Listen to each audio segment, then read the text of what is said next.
আগামী ৫ ফেব্রুয়ারি জনপ্রশাসন সংস্কার কমিশন সুপারিশ জমা দিবেন প্রধান উপদেষ্টার কাছে। ১৮২ পৃষ্ঠার সুপারিশে একটি জনবান্ধব জনপ্রশাসন তৈরির বিষয়গুলোকে গুরুত্ব দেওয়া হয়েছে। ঢাকা, চট্টগ্রাম, খুলনা, রাজশাহী এই ৪ বিভাগকে ৪টি প্রদেশ করার সুপারিশ করেছে জনপ্রশাসন সংস্কার কমিশন। নিউজ 24-কে এসব তথ্য জানিয়েছেন জনপ্রশাসন সচিব মুখলেসুর রহমান। তিনি জানান, ঢাকার উপর চাপ কমাতে এমন সিদ্ধান্ত।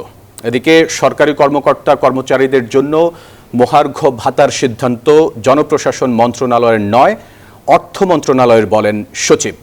বিস্তারিত জানাচ্ছেন শাহনাজ ইয়াসমিন।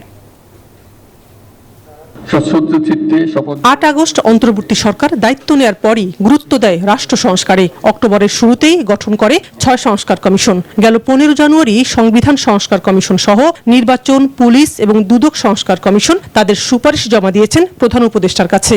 জনপ্রশাসন এবং বিচার বিভাগীয় সংস্কার কমিশন ৩১ জানুয়ারি পর্যন্ত সময় নিয়েছিল। জনপ্রশাসন সচিব মুখলেসুর রহমান সচিবালয় নিউজ 24-কে জানান, তাদের কাজ শেষ হয়েছে, এখন ছাপাখানায় রয়েছে বাধাইয়ের জন্য। আগামী ৫ই ফেব্রুয়ারি প্রধান উপদেষ্টার কাছে জমা দিবেন সুপারিশ। একটি জনবান্ধব জনপ্রশাসন গঠন করার পক্ষে ১৮২ পৃষ্ঠার সুপারিশ করা হয়েছে।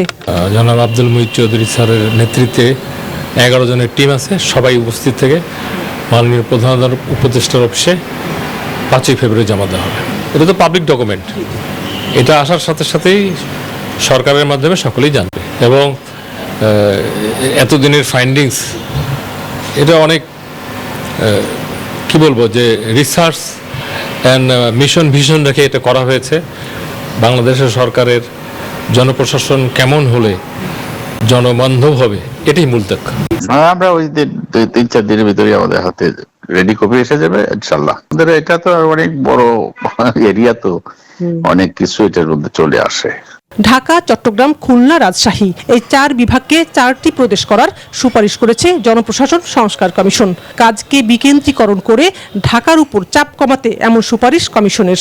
এটা ১৮২ পৃষ্ঠার রিপোর্ট, এখানে অনেক কিছু আছে, আপনি যেটা বললেন সেটাও আছে। এগুলো সবই ডিটেলস। জনপ্রশাসনের বিষয় শুধুমাত্র বদলি ট্রান্সফার না, এর বাইরে আরো অনেক কাজ। উনি জমা দেওয়ার পরেই এগুলো পাবলিক জানবে, তখন আপনাদের সাথে আমাদের কথা হবে। আমরা এই ধরনের একটা কনসেপ্ট দেবো ইনশাল্লাহ। ডিসেন্ট্রালাইজড হবে, ঢাকা শহরে আপনার চাপটা কমবে একটু। গণতান্ত্রিক ব্যবস্থাপনা তো পৃথিবীর সব দেশে এরকমই, একটা বিষয়ের উপরে আলাদা আলাদা ভাবে হয়েছে আর কি। এদিকে সরকারি কর্মকর্তা কর্মচারীদের মহার্ঘ ভাতা দেওয়ার বিষয়ে এখনো কোনো সিদ্ধান্ত হয়নি জানিয়ে সচিব বলেন, এই সিদ্ধান্ত নিবে অর্থ মন্ত্রণালয়। আমরা কারো কথায় গুজবে কান না দিয়ে মাননীয় অর্থ উপদেষ্টা যেটা বলবেন, অর্থ মন্ত্রণালয় যেটা বলবেন, সেটা আমাদের সকলের জন্য প্রযোজ্য। মূল্যস্ফীতির সাথে সামঞ্জস্য রাখতে ১৫ লাখ সরকারি কর্মকর্তা কর্মচারীদের জন্য মহার্ঘ ভাতার ঘোষণা দিয়েছিলেন অন্তর্বর্তী সরকার। শাহনাজ ইয়াসমিন, নিউজ 24, ঢাকা।